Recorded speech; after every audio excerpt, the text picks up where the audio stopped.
YouTube a changé. Entre maintenant et son commencement, le site a évolué, certains créateurs sont devenus extrêmement célèbres, il y a eu différentes modes de vidéos, et ce serait mentir que de dire que le média n'a pas évolué. Ça fait longtemps que je suis sur YouTube, et sans pour autant être un vieux con, ma façon de consommer le média a évolué, comme pour la plupart d'entre vous. Alors je vous propose de voir en quoi YouTube a évolué, ce ne sera sûrement pas exhaustif, et ça se base pour la plupart sur ce que j'ai vu au fil des années, donc pardonnez-moi si j'oublie certains détails. Déjà, via la monétisation, parce que l'arrivée de possibilités de se faire de l'argent sur internet n'a pas forcément ramené que des gens qui voulaient pouvoir vivre de leur passion. Aussi, le fait que les audiences de YouTube montent de plus en plus, au point que maintenant, atteindre 100 000 abonnés n'est pas si impressionnant que ça, alors qu'au début c'était quasiment impensable. Il y a aussi le fait que le matériel pro coûte de moins en moins cher, ce qui fait que de plus en plus de personnes ont voulu tenter l'expérience. Mais même intérieurement à YouTube, au niveau de la création, de la façon dont le spectateur choisit le contenu à regarder et dans la façon quel vidéaste pour être regardé, il y a eu pas mal de changements. On est passé d'un stade où il y avait assez peu de créateurs à une explosion de contenu, ce qui fait qu'il est quasiment impossible de regarder tout ce qui sort dans notre fil d'abonnement, à moins que comme moi vous passiez la majeure partie de votre temps à regarder des vidéos.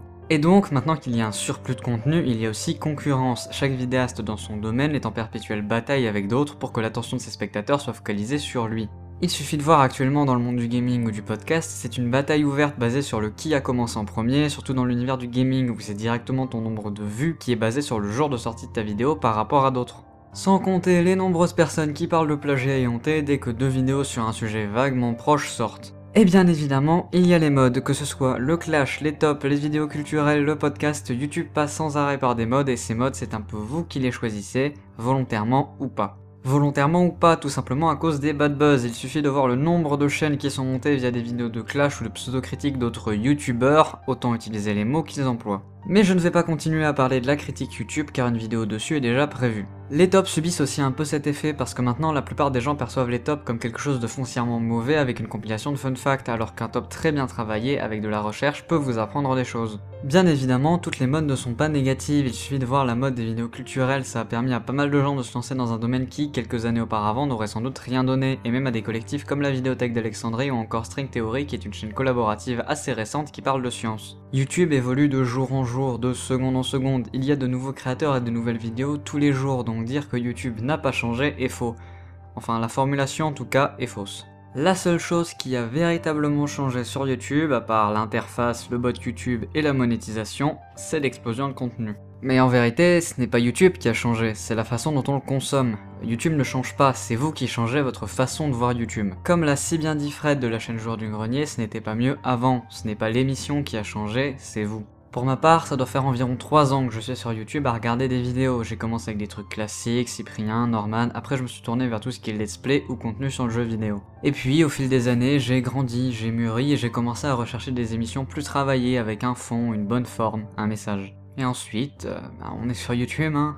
Des fois, il suffit de trouver une bonne chaîne qui parle d'une autre, etc., etc.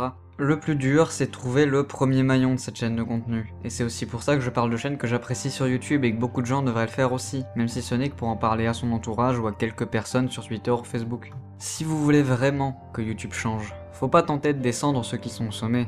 Il faut tenter de faire grandir la base jusqu'à les rattraper. Et puis bon, au final, à quoi ça sert de partager du contenu qu'on n'aime pas au lieu de partager celui qu'on aime? Ce n'est pas en attaquant les autres que le système va changer, c'est en aidant le plus ceux qui le méritent, ou en tout cas, c'est ma vision des choses.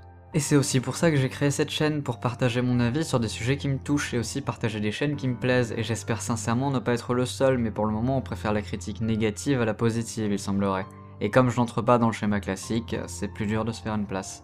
Mais bon, je suis fier en grande partie de ce que je produis et c'est le principal. Tout ce que j'espère c'est que d'autres feront comme moi parce que je ne suis sûrement pas le seul à vouloir parler de gens qui créent du bon contenu sur YouTube. Comme d'habitude, n'hésitez pas à liker et à commenter la vidéo s'il vous a plu, abonnez-vous si vous aimez mon travail et voulez me soutenir, pour le reste il y a le lien du Twitter et du Facebook dans la description. Quant à moi je vous dis à bientôt et essayons de rendre YouTube meilleur. A plus.